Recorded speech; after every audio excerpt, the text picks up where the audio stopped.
We hear Jesus say in response to a question, actually it was a direct request from his disciples. They said, increase our faith, a direct question. And Jesus does not answer the question about how to increase their faith, but he gives them a statement on the effects of having just a little bit of faith.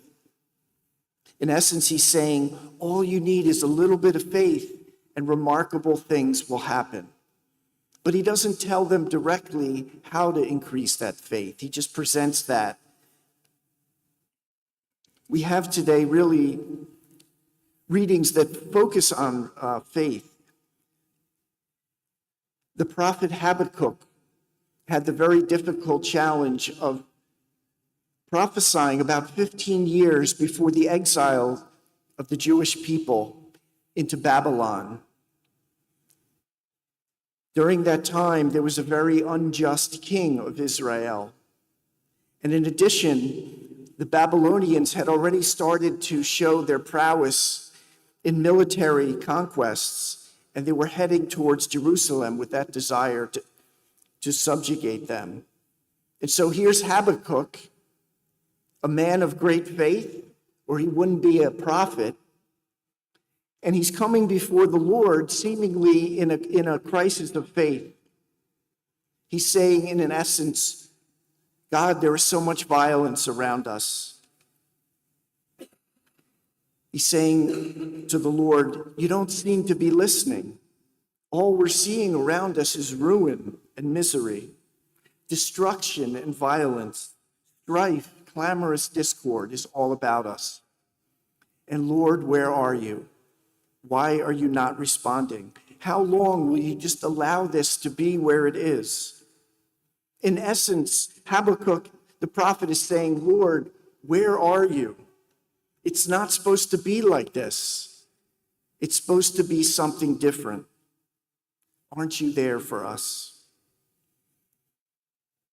And what does God respond? He says, write down the vision clearly upon the tablets so that one can see it readily. For the vision still has its time, presses on to fulfillment, and will not disappoint. If it delays, wait for it.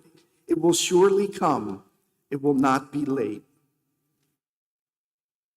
What's the vision that God is asking him to write on a tablet?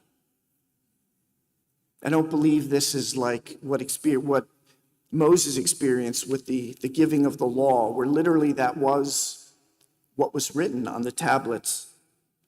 I believe that this is really God reminding Habakkuk to remember the vision, remember who God is, and to come back to that over and over, as if you were looking at very true words written in stone.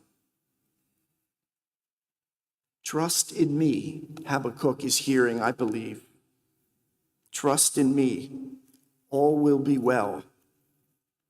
Those are very difficult words to hear, or even to remember, to be reminded of, especially when things do not appear to be going in a good direction.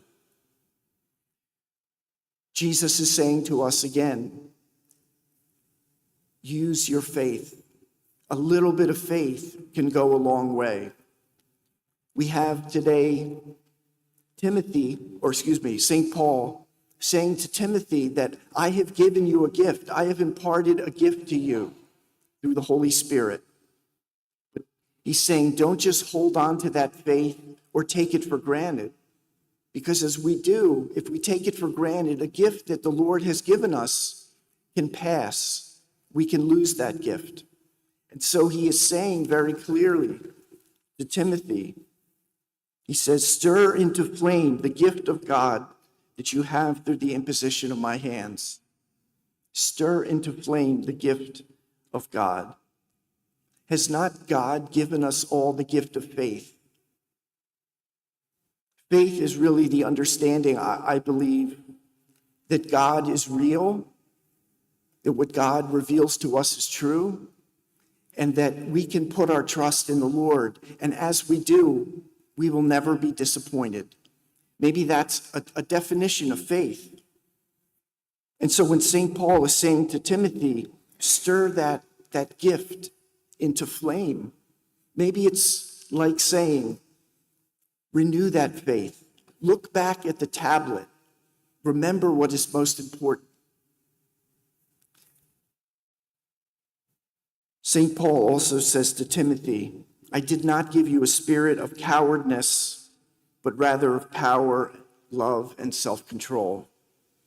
Maybe true love of God and of our neighbor is that middle ground between the power that God gives us and ultimately the self-control that we need and the prudence to be able to use those gifts well. God, I believe, is inviting each of us today to have that perspective of faith, to not assume we know how God should act, because often we do not have that ability to know that directly. And all of us could use the stirring of the flame of our own faith, the reminder that God is with us, has been with us, and will continue to be with us, and is using the current circumstances, difficult as they are, to bless us. That can be a real stretch when perhaps in our own lives, in the lives of our own country and families, we could see strife, discord, leaders that perhaps don't reflect our values. All these things perhaps together. But the Lord is reminding us, stir into flame that gift.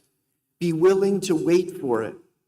And don't be like the people in the responsorial psalm, people of Israel who have seen God's promises, who in leaving a situation in Egypt where they saw the Lord act in power to free them from the Pharaoh, and ultimately got to the place in the desert where they hardened their hearts.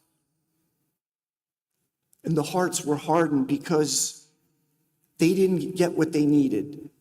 They wanted to be back in the land of captivity because there were certain things that they found comfortable there and enjoyable. And though things were difficult for them, they wanted to be back there. And so when the Lord was not providing for them in a timely fashion, he wasn't providing food, so they thought. They needed water, and it didn't seem to be there. And so they hardened their hearts. Meribah and Massa, these two places, their meanings in Hebrew mean trial and temptation. And isn't that the challenge for all of us? When we are in a place where we do not see the Lord seemingly at work, all we see is chaos, destruction, difficulties. We can be like the people as well, complaining, hardening our hearts, and hearing those voices that our enemy would love us to hear. Where is God? Where is God? Is he really there at work? Does he really care? Is he really going to do anything? Jesus says to us once again, increase our faith. The disciples say to Jesus, increase our faith. And all Jesus says is, a little bit of faith can do miraculous things. So let us perhaps pray this day that the faith that we have, whatever size it is, the Lord can increase that faith, can remind us to stir that gift of faith that we've received, but that constantly needs to be re-nurtured. Let us ask the Lord to take that faith, to fan the flames of that faith, and to remember both in the scriptures and in our own lives how God has blessed us, how God has used difficult circumstances, and those circumstances precisely to bless us. Let us trust that the Lord is God and we are not, and his ways are always for our good and blessing.